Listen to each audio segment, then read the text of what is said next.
¿Qué onda? What's up, guys? Levi here with Latino Fluency, where I teach you Spanish, Portuguese, and a bit about Latin America. In today's video, I'm starting a new series, a new playlist that is going to be focused on beginner, basic, fundamental Spanish. So in today's video, I'm going to kick it off focusing on one of the most essential and fundamental aspects of Spanish, the alphabet.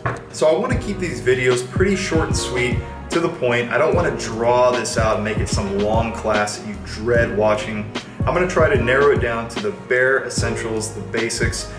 So this is designed to help you really have just a quick understanding of the topic.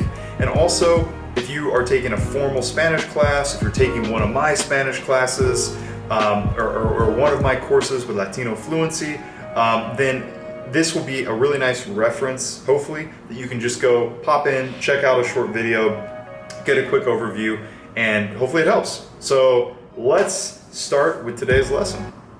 Okay, so like I said, today we're going to be focused on the Spanish alphabet, right? The alphabet in Spanish. And the alphabet is essential to learn. It's important to learn because when you are trying to, for example, spell your name, spell your last name, if you're speaking with a Spanish speaker, you're visiting one of the many Spanish-speaking countries, you are trying to spell out your address, a number of different things. This has happened to me on hundreds of occasions in my time, spending time visiting other Spanish-speaking countries. So it's essential, and it's also essential to begin learning the sounds of every single letter in the language, okay? This will really help you, in my opinion, even more so than the English alphabet helps people who are learning English, because A, B, C sounds very different than how we're actually pronouncing A, B, C within words in English.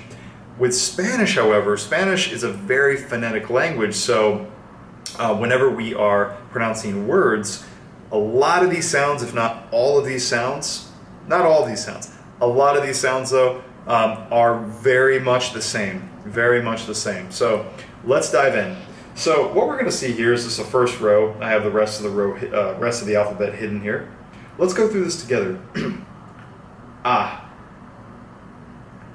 B, C, D, E, F.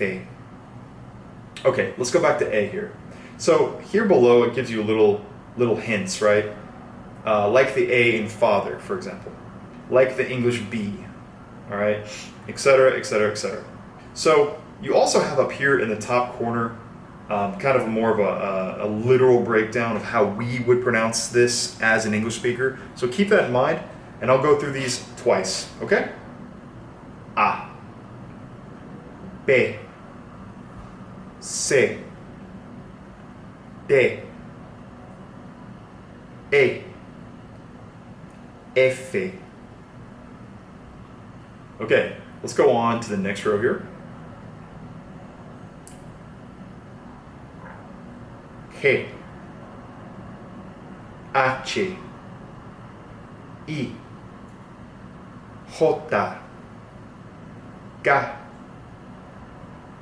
L.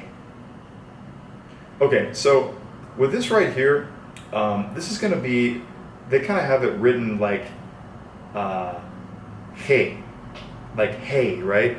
But keep in mind that with this one right here, it's going to be a little bit more in your throat. Hey, hey, okay? H is all mouth. I. And this is a good example again. Jota. That's going to be more in your throat, okay? Jota. K. L. Okay? All right, the next row right here. We have M, N, Ñ, O, P, Q. One more time. M, N. This one's important. Ñ, Ñ. This is a little different from English. So just like we had the two letters when they're in your throat, this one is nasal. This is going to be up in your nose, okay? Ñ. So kind of squint your nose like this when you're pronouncing it. Ñ. Ñ. Okay, next row. R, S, T, U, V, W. Okay? So this is a tricky run right here. Okay? Everybody assumes that this R is like R, R. That's going to be closer to the double R, which we'll see in a minute. Okay? R. Okay? Not here. This is going to be R. It's much lighter. It's one flap of the tongue. R. And it's hard for me to do here when I'm doing the alphabet, right? R. R.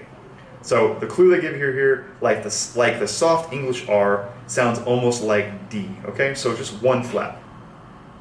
R, S, T, U, V, W.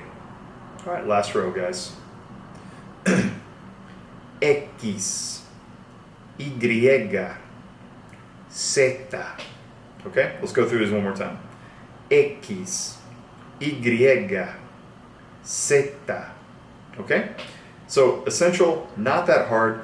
And now you have these here. So we have these three letters that you're probably asking about, or maybe thinking to yourself, well, I learned the alphabet in Spanish back in the day. However, these were actually included in the alphabet. So basically what's happened with the Spanish alphabet over the years is there has been different kind of like arguments between basically the Real Academia de Español, so kind of the main academy that controls the language, or at least the official version of the language. And there have been discussions on whether these should be included in the actual alphabet itself, or if they should just be something that is kind of off to the side. So this has gone, to my understanding, this has gone back and forth. Currently right now, I'm unaware, I'm completely ignorant of what the current status of it is, but that's not important. Let's just look at these three letter combinations that, in my opinion, are part of the Spanish alphabet. Okay? So we have che, eye, R, che, eye, R. Okay, so this one's easy, this one's easy, and the last one, R. This one is one of the ones that gives English speakers nightmares. Not everybody, some people are naturally good at it, some people need more work at it, but just keep in mind here that the best way to get good at this is just to simply practice it, okay? There's not like a trick that I know of. It's very simply bearing in mind what your tongue is actually doing. So your tongue is pushing against the roof of your mouth, okay? And it is also pushing against the back of these front teeth.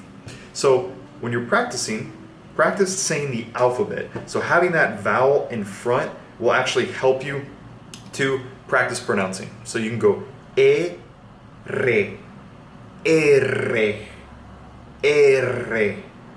The reason I think this helps, or at least it helps me, is because it's almost like you're getting a little bit of like wind behind the force of your tongue, right? So R, R. That's like just my advice for this. And practice saying the double R within a word, okay? This was also a thing that really helps me as well to practice the pronunciation, like car in Spanish. Carro, carro, okay? Or donkey. Burro, burro. That's just my take on the double R.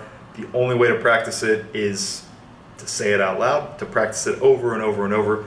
And I think most people, 99% of the population, is capable of doing it.